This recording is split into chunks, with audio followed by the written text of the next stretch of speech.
Hey guys, welcome back to another episode of Ruby Summer Rose Court. I apologize for the long absence since the last episode. Just been doing this thing called adulting, and I need money to pay rent, so that sort of thing. But I got a lot of work out of the way, and I'm eager to dive back into this game. To recap where we left off last time, Ruby went to the plane of Mishklas, and she recruited Sir Weiss, and now she is about to hold a court meeting with all of her court members. So, let's dive right back in. Your Majesty, to what do I owe the pleasure?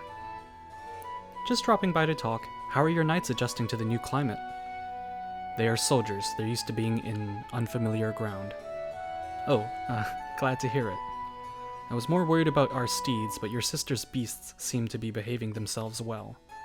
That's right. The only empty stables are where Ember and Chellica are being kept. Dragons don't like live prey. Most of the time. Your horses will be safe. We often kept our dragons penned in the same stalls as our livestock, back in the desert.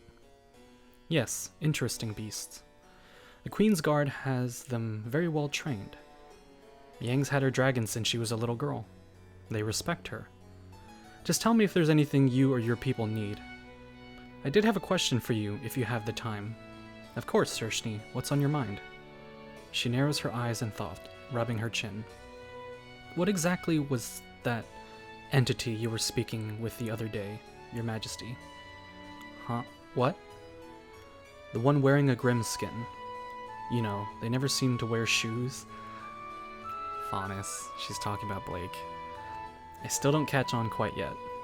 Sir Schnee's impatient stare cuts through me like glass before she clicks her tongue, a disgusted noise whistling sharply through her nose. The tail and the ears, those yellow eyes, Your Majesty, the counselor from the forest. Oh, you're talking about Blake, aren't you? Yes, Your Majesty, that strange thing. Ooh, what are they? Thing? How rude. Blake is a person. Is it a deformity, then? A medical condition? Are there no Faunus in Mishklas? Her tone is blunt, but it isn't cruel or mocking. Oh god. My mouth opens and closes, useless, as I'm momentarily stunned by Sir Schnee's words. It's not like I haven't heard worse said about the Faunus and their animal traits, but coming from Sir Schnee, it's more of an unexpected shock. The back of my neck heats up as my face settles into a scowl. Nothing's wrong with her at all, she's just a Faunus. Sir Schnee's face suddenly loosens from his usual stoic expression, her eyebrows shoot up and ice blue eyes widen. Is that so? I see, so that's what a Faunus looks like. Hold on. Have you never seen a Faunus before, Sir Schnee? Come to think of it, back in Mishklas, I didn't see a single Faunus. Sir Schnee answers my question with a brisk shake of her head. No. Though I have heard of them. I assumed they were just grim tales or myths. The last supposed sighting of them on our plane was decades ago. Allegedly, your people wouldn't let them through for fear of some kind of contamination. Then the major portals closed altogether, 7 years ago. Sir Schnee closes her eyes briefly, brows furrowed. She looks like she's in pain for a moment. Before I can think to ask if something is wrong, she opens her eyes and continues. Trade was affected severely, but it also meant living flesh couldn't pass through anymore. But before that, before the portals closed, people who traveled between the planes didn't tell stories about the Faunus? Stories are just stories. Without proof, I found it difficult to believe such a... Sir Schnee's eyes flicker to something over my shoulder. Unique race existed. Speak of the devil, here's Blake. We're very real, I assure you. A squeak escapes my throat. I almost jump into Sir Schnee's arms out of reflex. Ah, Blake, how long have you been there? I'm surprised I read that quick. Blake's lips twitch with a smile, her ears flicking back from the pitch of my voice. Long enough. Glinda told me you wanted your court members to gather in the throne room, so I sought you out to ask you some questions beforehand. She directs her next comment to Sir Schnee, expression unreadable.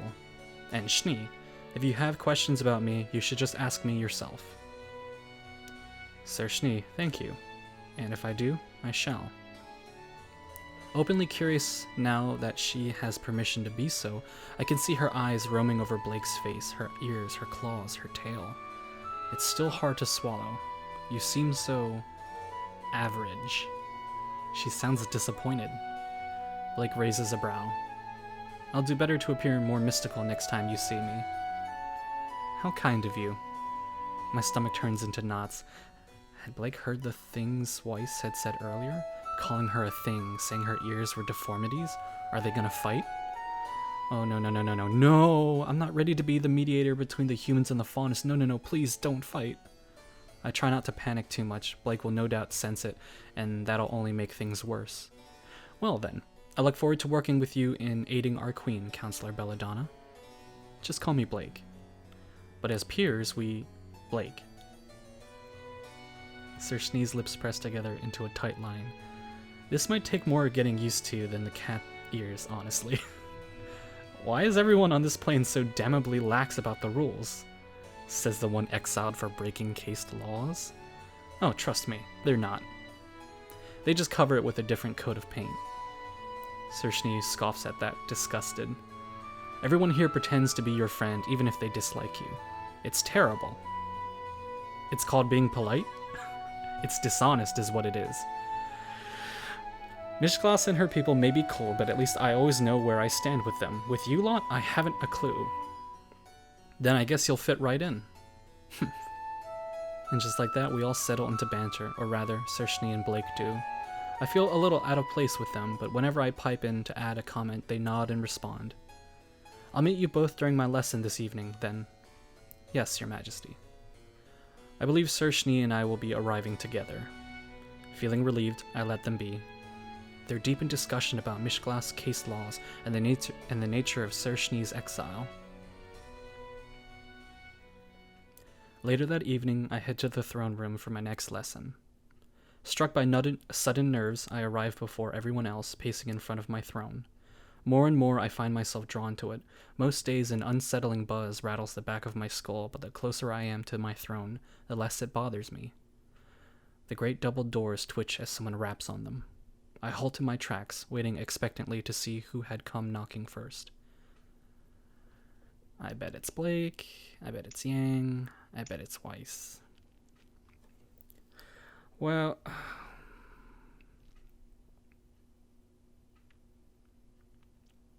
Weiss said that she and Blake would be arriving together, and then, well, trying to see who's more punctual out of the three. Obviously, I think it's Weiss, but might be Yang. Haha! Nice. Yang comes bouncing in through the double doors. They slam shut behind her. Hi, Ruby. I came as soon as I could. There's a small daisy chain resting on her head, I notice. Yellow daisies. Did I miss anything? I shake my head. I'm going to tell Sir Schnee and Blake all we know about Crescent Rose today. And I asked Glinda if you could all sit in on a lesson with me. Oh? Do you think that's a good idea? Yeah, I do. Sir Schnee was a noble on Mishklas. What if they have something similar to Crescent Rose over there and she can give me some advice? And Blake is a court member. Anything I tell Sir Schnee, she should know too. She starts toying with her flower crown, brow furrowed in thought, as she runs a finger over the petals. When did you make that? She looks up at me, surprised. This? Oh, I don't know. I was shadowing some of the castle guard to see what their routes look like, and I saw these growing by the walls. Aw, that's adorable. Well, you have a big crown of roses. I think it's only fair I should be Queen of the Daisies. The doors open and Yang twists to see who walks in. Sir Schnee and Blake are still deep in discussion, both of them only half paying attention to where they are going. Yang gives me a smug smile. Well, aren't those two getting along nicely? The doors fly open with a crack against the wall. Lady Goodwitch strides in, not bothering to knock. Oh good, you're all here. She flicks her wand at the wall nearest to the throne, muttering a spell. Images leap from the tip, blasting onto the white stone like a painting. Let's not waste any time, then. Ruby, let's see what you've retained from your lessons. I walk closer to the image. It's a map of my kingdom. Beside me, I can feel the presence of the throne like another person in the room with us. Can you point out the ley lines of the plain? I can do the ones around the castle. A good enough place to start. Gesturing to the map, I turn to my court members. I trace paths around around the castle, leading through the city and the surrounding grasslands. Somehow, Glinda enhances the image so that I can work in more detail. These paths I'm pointing out, they're called ley lines. Those are the currents of magic that run through the plane. Cershni is frowning. This is the first I've heard of such a thing. Me too. Ruby tried explaining them once, but I honestly never paid much attention. Color me surprised. What? They don't extend out as far as the desert, so it never seemed like my problem. Glinda takes over. As you know, aura is the basis of all life. Through our bodies, we channel it naturally as a semblance, or with enough training, we can harness it in the form of magic. Cershni nods in agreement. From the earth to our bodies, from hand to sword. Her hand rests on the pommel of her own sword, gripping it once as if to reassure herself of its presence. So you carved the land like a weapon to channel aura. Am I understanding this correctly? Pretty much. The ley lines are super old. They were built right after we discovered the major portals. Something of that scale needs immense power to activate, to say nothing of wielding it. How? The legendary strength of the Rose lineage, I assume. They both pin their gazes on me. Well, that is also why you're here tonight. I want to tell them everything. Ozpin said I'd need to go to my court members for advice. That means nothing if I don't trust them enough to be truthful with them. Ever since he was well enough to ride, Ozpin's been out checking the ley lines to make sure they're still intact. And Glinda's been teaching me how to use my connection with the land. It's a power passed down through my bloodline. We call it Crescent Rose. Like the portal? For a moment, I'm confused, and then I remember. The portal from Vale to Mishglass is Myrtinaster, but they have a different name for it on their end. Yes, like the portal. Maybe Mishglass does have a similar power, but Cershni just doesn't know about it. Then who would? The Duke? I'd rather not interact with him again anytime soon, if possible. Yeah, me too. Dude was not a nice guy. Only my family can open the portals. So it's hereditary. I guess? Other people can wield Crescent Rose sometimes, but it drains their aura instead of amplifying it. I'm honestly not so sure it isn't draining yours too, Ruby. You've been acting very off since you got here. I know. But it would be 10 times worse if I weren't a Rose. Usurpers don't last this long without getting sick, like Ozpin did. Anyway, according to him, only court members are made privy to this super secret power. She pulls Cershni and Blake under her arms, clutching them to her sides in a celebratory hug. So congrats, now you're officially part of the club. Hooray. Cershni shoves Yang off of her. So what can you do, Your Majesty? Well, right now I can scan my kingdom for threats. They used to come to me as nightmares, but I've been getting better at deciphering and controlling them. So we can send the soldiers and mages out to where the Grimm are attacking. It also makes her semblance quite powerful. She gave me a private demonstration not too long ago. Wait, what? How come I don't get a private demonstrations? Girls, focus. Oh, Yang. We're in the middle of a lesson. We quiet up and she continues. Ruby, I'd like you to try and locate Ozpin on this map. I tilt my head to the side in confusion. Use Crescent Rose. She gestures with her wand and the image expands again, showing more of the kingdom. He's somewhere on one of the ley lines and aware we'd be doing this exercise tonight. Try reaching him. He'll be calling to you. Oh, okay. That sounds fake, but okay. Not sure what to do, I step closer to the map and press both palms against the stone wall. At once, the forces inside me awaken. I feel compelled to trail my hands along the map, my body knowing where the ley lines are, even when my waking brain doesn't remember. I pause over the edges of the kingdom, nearing the mountainous north. He's here. Somewhere around here. That's right. He should be returning to us in 4 days' time. Taking a step back, I examine my hands. How did I know that? It will be easiest to locate people connected to Crescent Rose, as Ozpin is. But eventually, you'll be able to get more specific. None will be able to hide from your eyes, Your Majesty. Blake speaks up in unexpected bitterness, making her voice raw. That explains a lot. No wonder they kept this power a secret. No wonder they kept this power a secret from your people. Well, a secret like this is to be expected from the ruling class, isn't it? I imagine if more people knew about this, the number of assassination attempts would spike. Yeah, this doesn't sit well with me. Sudden pain blossoms near the base of my neck. I dig my fingers in, trying to massage it away, but the tension remains. Well, maybe that's why Osmond encouraged me to have a council made up of so many different people. You want us to keep you in check? Sounds weird when you put it like that, but yeah, I guess. My attention returns to the map, focusing hard on it. If it's only to scout out potential threats, this power is a force for good, right? Then a dry, crackling noise rises up behind me. I only have just enough time to hear Glinda shout, "Rose!" Something wraps around my neck, tight as a noose. Gak! The same thing happens to my arms, and I can only twist my neck enough to see the thorny vines. The throne is attacking me? They grab me with unprecedented viciousness. One of them winds down my left arm to squeeze my wrist so tight I fear the bones will snap. I resist, fighting back, but it takes my arm and lifts it high, slapping my palm down against the wall where the map is projected. Ow!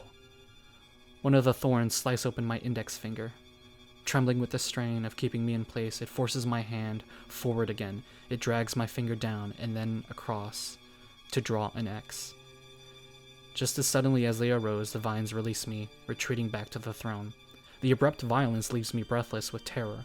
Once I'm free, my knees give way and I land on all fours, gasping for air. Yang runs to my side at once, supporting me with an arm until I can get to my feet. With both hands on my shoulders, she holds me at a distance, staring at me with a mix of fear and concern. Ruby, are you okay? What just happened? I think that was a message. I give her a shaky laugh before pointing at what Crescent Rose had forced me to draw. Look. X marks the spot. Besides us, heels click on the stone floor. Glinda steps up to the map, waving her wand to focus on the area I marked. This is one of the locations where the minor portals are kept. Why did you mark this spot, Rose? I don't know. Glinda, I'm scared. I hadn't meant to blurt that last part out, but it felt out of my control. Yang puts a hand on my shoulder, squeezing it tight. Ruby, Glinda told you this magic is in your blood, right? Right. So maybe Crescent Rose was trying to help you, like reading your thoughts, you know? If it wanted to help, it didn't need to be so rough about it. I shoot a dirty glare at the throne. It's a stupid chair, Ruby. You gotta be stronger than it, and show it who's boss. Your parents would sometimes get readings from the ley lines. It always manifested in different ways, nightmares, or a voice in their ear. She holds my hand, mumbling a healing rune with a click of her tongue. The bleeding stops, but my finger still aches. This is how your brain chose to interpret the information being fed to you. Does my brain want me to suffer or something? You're still new at this, and don't know how to control it yet. When all you have is a hammer... This is quite the hammer, Lady Goodwitch. How are we going to proceed from here? We don't know what Ruby saw through Crescent Rose. It might have been a fluke, but we'll send guards to the minor portals, just in case. I shake my head quickly. No, I need to go. I need to be the one that does it. Holding my hand to my chest, I look at the bloody imprint on the wall. Whatever Crescent showed me, it's important. Glinda protests, but in the end she can't stop me. I take my court with me as well, leading the way down to the stables. If something's wrong, I want you there. And if nothing's wrong, then, well, I'd like to show Weiss and Blake the portals. I've actually never seen them either, the minor ones, I mean. An educational trip, then. What better way to learn about them if not by our own eyes? With Yang's help, I saddle up Ember and Celica while Weiss and Glinda take care of their own mounts. Blake, you can borrow any of the horses that don't belong to Weiss's knights. Blake's tail flicks like a whip. She coughs. Any chance I could borrow a carriage instead? Or a wagon or something? Ooh, Blake, do you not know how to ride? I never needed to. Yang pats Ember's flank. Well, there's room for two here. Leading her horse out of its stalls by the reins, Cershni brings the beast closer to us. I can't help but notice Blake shies away from it, angling herself so that I'm between her and the horse. If Counselor Belladonna wishes... Blake gives me a look. Cershni rolls her eyes, but she corrects herself anyway. I can also carry a passenger, if Blake wants. Well...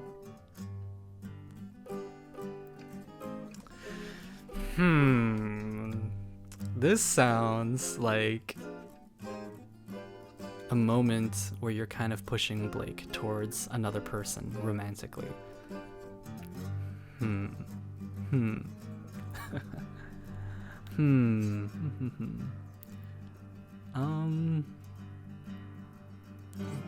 think Blake should ride with Weiss.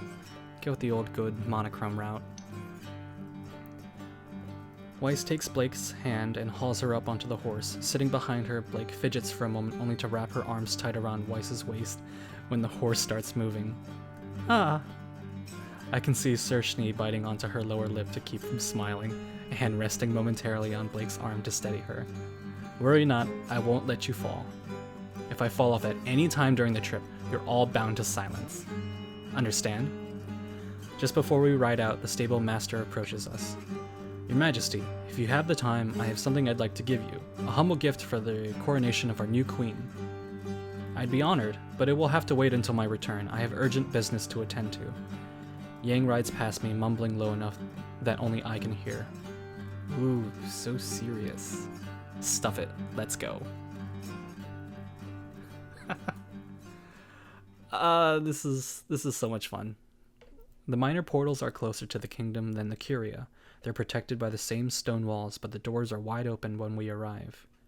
The reason why becomes clear. Trade is already flowing. Masons and mages working hard to ensure the minor portals are working properly. Anything from Mishglas yet? Not that I'm aware of. Well, it has been 7 years since anyone used these things. Even so, there doesn't appear to be any trouble. And then a familiar orange head starts bobbing through the crowd, making its way towards us. Your Majesty, so good to see you. Oh great, it's Torchwick. Ugh. Halfway through the bow, he glances over at Blake, rising his nose scrunches in obvious distaste. And in such interesting company. Roman, I have words for you. Oh, kitten, now's not really the time.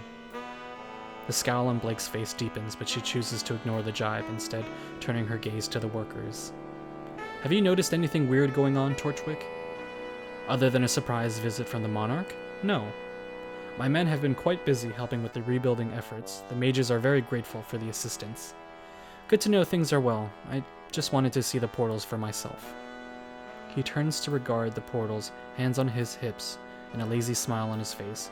Most of them are a level below, in deep trenches cut into earth, with thin walkways leading up to the surface. On the off chance someone, or something, unsavory came through, it was always best to keep them in a choke point. Only 2 portals are on the surface level, occasionally flickering to life as the mages whisper magic to them. They're pretty great, huh? Nearly a decade and I get to see them run again. He looks over his shoulder at me, a big grin on his face. Isn't it exciting, Red? Well, yeah. The sincerity in his voice throws me for a loop. I just want you to make sure this area is secure. Nearby, Glinda rides off to speak with some of the mages, informing them to keep on alert, I'm sure. I'll also be sending some extra reinforcements, just in case. As your Majesty wishes. He returns his attention to the portals. Done with him for the moment, I take my companions for a quick trot around the perimeter, looking at the minor portals. So your throne sent us out here to talk with that fellow. Maybe that wasn't it. One has to wonder.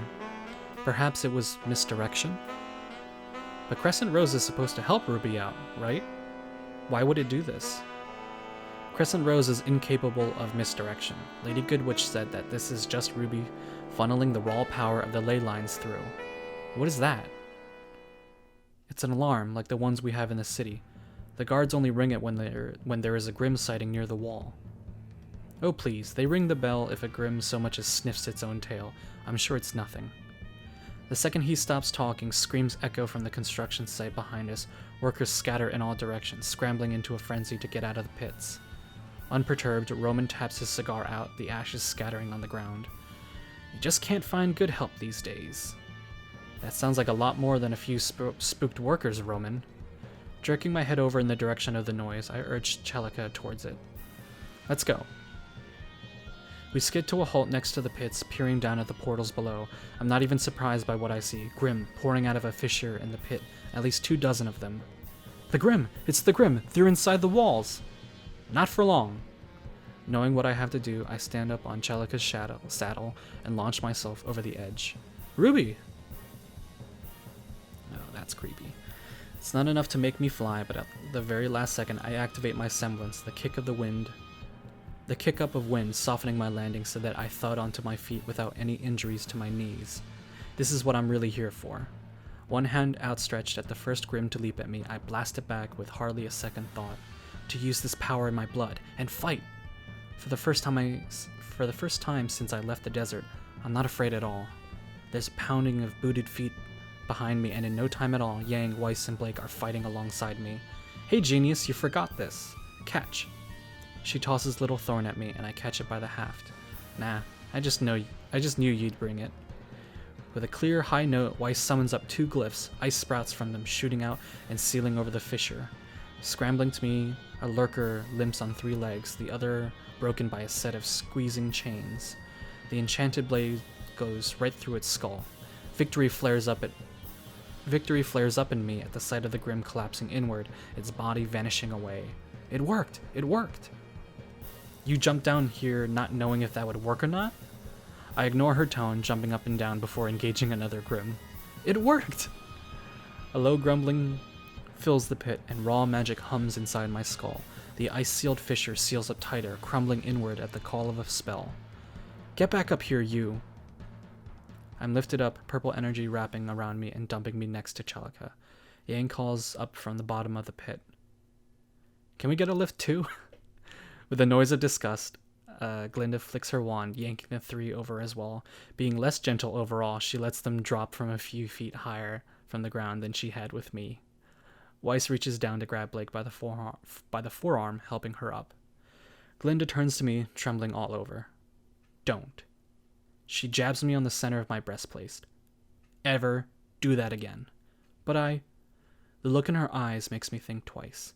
I promise not to jump into a Grim-infested pit again. Satisfied for now, she turns sharply and hefts herself up onto one of the horses, riding over to the walls. Today. Come on, Ruby. Yang whips a hand out, catching me with a slap upside the head. Ow! Up on the walls, I can see the mages and Glinda circling the perimeter. Each of them are shouting spells downward, presumably at the Grim. There must be more outside. There sure are. An uncomfortable chill rolls up my spine as Torchwick slides next to me. He drapes an arm over my shoulder. Ew. Sounding way too cheerful. Reckless Queen Ruby, that's quite the angle to play. I noticed none of your people were down there helping us, Roman. He waves her off, not even bothering with a reply this time. You know, I have a feeling everyone in the city is going to know about this tomorrow. Public impression is going to shoot straight up. You have a feeling, huh? Of course I do. Why do you think anybody keeps me around? I know what to listen for. Like right now? What do you hear? Not sure what he's getting at. I do as he says. All I can hear are angry spells and the growls of Grim, but they're tapering out. Followed by cheers. They're cheering. And how?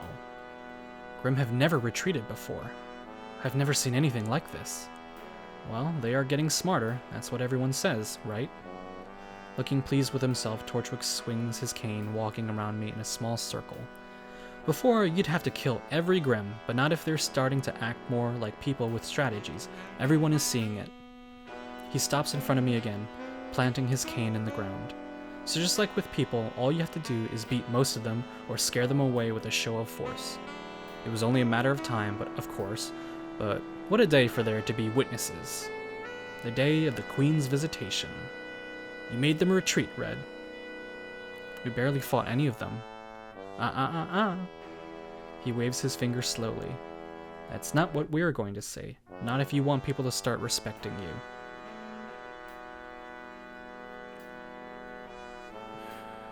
There's something really sketchy. He's got a really sketchy angle going on, but we're not gonna lie. Setting my jaw straight, I look him in the eye.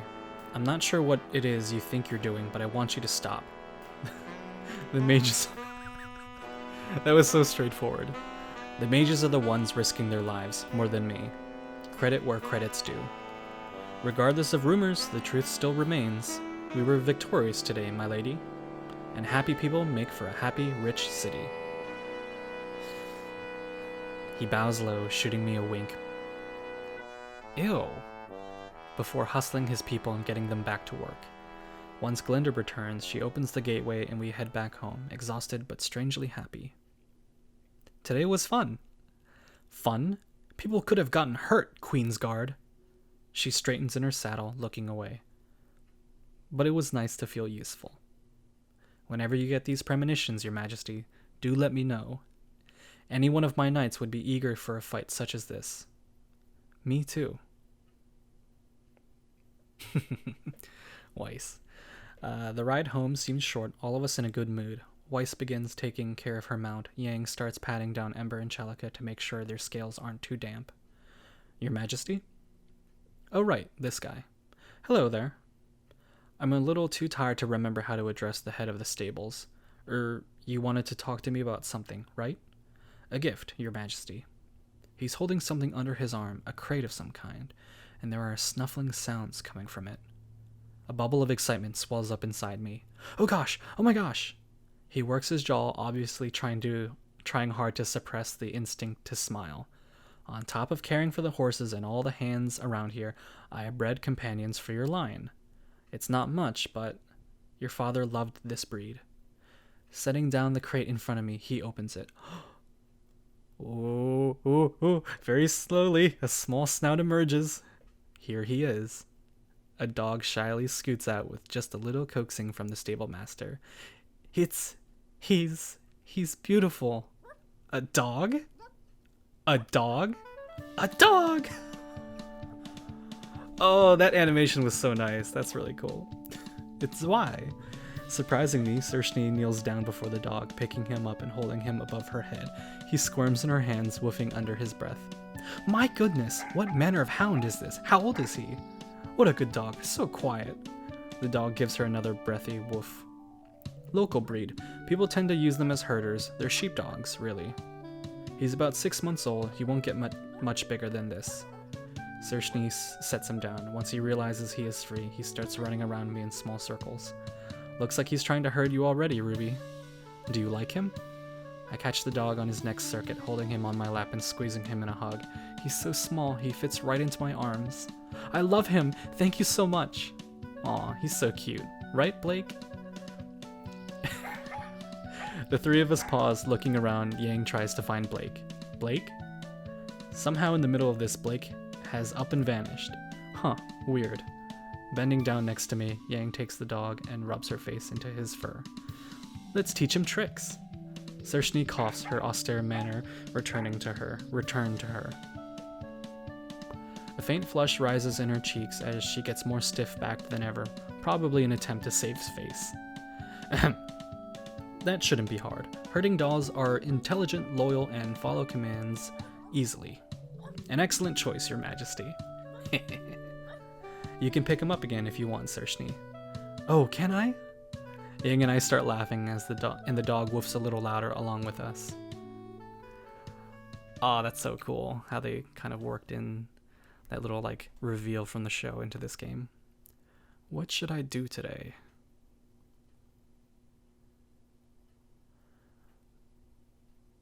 I'm going to save real quick.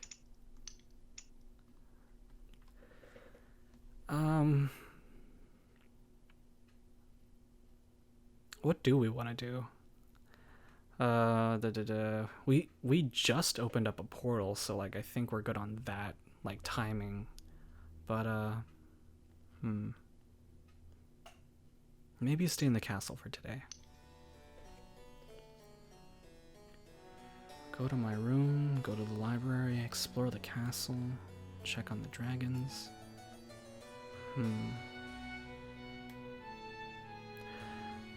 Blake is probably centered around the library. Yang is probably on the dragons. Weiss is not in my room, so she's probably also in the stables, because that's where the horses are. Right. Let's go explore the castle. To my surprise, I find Cershni and Blake exploring the hallways as well. Okay, they're not there. Cershni is going over the portraits of my family, hands folded politely behind her back. Blake is sitting down with her back resting against the wall, nose deep in a book while the knight explores. I smile and greet them. You know, like in the show, Weiss has a really terrible attitude towards Faunus, but like in the game, she does use some rude words to describe a Faunus at first, but like she doesn't seem to disrespect Blake now that she's like gotten over her surprise and shock, and like they're actually hanging out a lot in the castle, so that's pretty cool. Cershni, Blake, hello. Cershni glances over to me, tipping her upper body in a short bow. Your Majesty? Blake stands up, leaving her book where she had rested. Weiss wanted to see more of the castle. I hope that's permissible. Of course, you two are court members. Nowhere in the castle is off limits to you. I was just admiring the portraits. Do you know their history at all? A little. I gestured to the nearest painting. This one, Glinda, was telling me. My throat closes up in a sudden chill. A tremor rolls down through my whole body, shocking me into silence. The two of them look at me carefully, noting something is off. Your Majesty? I'm fine. Here. I'm here. Ruby, are you sure everything is all right? No. You didn't hear that? Down here. I'm still. You look pale. None of you can hear that strange voice? There's a heavy silence that settles around us, and everyone looks at me strangely. Well, what is the voice saying to you? Is it another warning from Crescent Rose? Will there be another attack soon? No, this feels different. It's telling me to... Ugh, never mind. I'm probably just... There's no way to say this without sounding crazy, is there? Starting to get upset, I call a castle guard to bring Glinda to us. She arrives very soon with Yang in tow. I think we need to double down on Magic Throne power lessons, Glinda. I'm hearing voices, right about... I step to the middle of the hallway, feeling chills roll down my neck. Here. Her eyebrows furrow in concern, but only for a moment. So Crescent Rose is speaking to you. This doesn't have to bode ill for you, Your Majesty. Perhaps you could even see it as a gift. Well, I guess it's a step down from the occasional anxiety attacks I get. Or when the visions come from the form of a nightmare. Or when those vines made her mark a spot on the map in her own blood. Ugh. This power of yours grows more interesting by the day. You mean more irritating. So what's the voice in your head telling you to do again? It wants me to go down. Down? Down where? Further into the castle? Glinda's voice takes on that hard, no-nonsense edge. It's demanding, and a knot of panic chokes my throat in response. It's just saying to go down, into the dark, whatever that means. So perhaps to the dungeons. Why don't you just go where it feels right, and we'll follow you? We're going to obey the terrifying specter whispering secrets into her head? Sure, why not? If it leads her anywhere dangerous, we'll be there to make sure she doesn't get hurt. Well, how can we argue against logic like that? We don't have to if you don't want to. I am curious to see if it leads us anywhere. Let's treat this as an opportunity to practice your lessons, Rose. Maybe with this, you'll be able to hone your control over Crescent Rose. It will be useful in case something like this happens again when you're alone. Trust Glinda to spin this into a learning opportunity. Feeling very foolish, I try to relax like when Glinda and I go over the breathing exercises for our meditation lessons. Less a voice in my head and more an instinct now, I let the natural pull of Crescent Rose lead me where it wants me to go. We do head down, but not as far down as I expect. Instead, we arrive in a hallway full of tapestries, one I visited a few times before while wandering the castle. The tapestries in front of me stretch from the ceiling of the corridor to just a few above the ground in height, canvassing over an entire section of the wall. The gold thread must have shone brightly at one point, but the steady march of time has robbed it of its luster. It's not the only thing. The windows are covered in dust and grime, muting any light that shines through. I can barely see the sky out of them. Clearly, this section of the castle hasn't seen anyone in a long, long time. Tapestry 1. This tapestry shows the Rose family, doesn't it? Yeah, I guess this shows the history of my family and the Grimm. I turn my attention back to the tapestry, grimacing. There's a stone weight in my chest as my eyes move over the characters portrayed in the heavy crimson fabric. The pictures of the Beowulfs there set my heart racing. I can't help but remember flashes of that night into the Xiaolong tribe. The Rose family has always protected the people of the plain against darkness. Whether by commanding their armies or consulting their own power, they fight back against the Grimm. That's the mark of true nobility, taking charge, leading your people from the front lines. Careful, Sershne, you sound dangerously close to paying us a compliment. Oh dear, a sand gnat seems to be flittering around my ear. It would be wise to quit while it's ahead, lest I swat it. Glinda clears her throat, reminding them of her presence. If you don't want to hear more, I can certainly oblige. Otherwise, they quiet down, both of them still genuinely curious about my family's history. Okay, so it looks like a king, and here's the queen, and another row of the king. I rest a palm over a representation of an old queen, my fingers just brushing over her solemn face. Was she like me once? Was she just as nervous about wearing the crown, just as scared of the Grimm, of Crescent Rose? Why is it so tied to my family bloodline? Examine Tapestry 2. Well, that's big. I have to agree, I've never seen a tapestry so grandiose. The picture is clear, it's my family tree, the Rose family tree. The sheer scope of the image robs me of breath. A genealogical chart, but whatever it is doing in this dusty old corridor, it should preserved at the least or hung in the throne room. So each leaf is a member of your family. Yeah, looks like the biggest ones stand for the first kings and queens of the Rose family line. Smaller leaves must be their children, and their children's children too. I lose track of counting them all, which is a surprise. My joy at seeing my family's roots dwindles sharply as I come to an aching realization. I'm the last one. And this one is... She traces a finger over the leaf most closely linked to mine. Her name is woven in so skillfully it appears to have been written by hand. Renlact Rose the Righteous. It's all alone. Mother was an only child, like I am. No brothers or sisters, so no aunts or uncles. I quickly turn away from the tapestry, my hand trailing over the inscription of my name. We still don't know Ruby's full formal name. Like, every time someone tries to bring it up, she's like, no, no, no, no, no. So, I'm interested to find that out when we do. Examine painting. This looks like her mother. At the end of the corridor sits a huge painting in a solid, heavy frame. It takes up an entire section of the wall from floor to ceiling. I reach out to the painting's frame and swipe my finger down the side of it, leaving my finger coated in dust. Man, this thing must be ancient.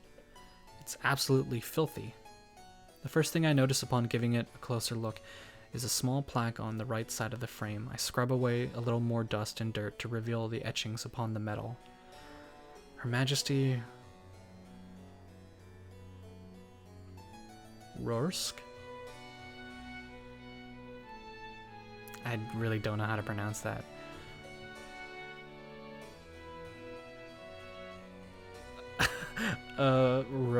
Rose?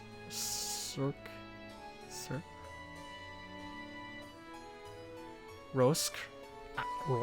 I want to say like Rorsk, but like the R comes in after the S, so it's like Rosk. What is this? What kind of sound does an SRC make? I know that's like Summer Rose Court. Like maybe they just put it in there. I don't know. Her Majesty Rosk, like redeeming, long may she reign. That's not the way to pronounce it, I feel. God. I wonder how long she did reign.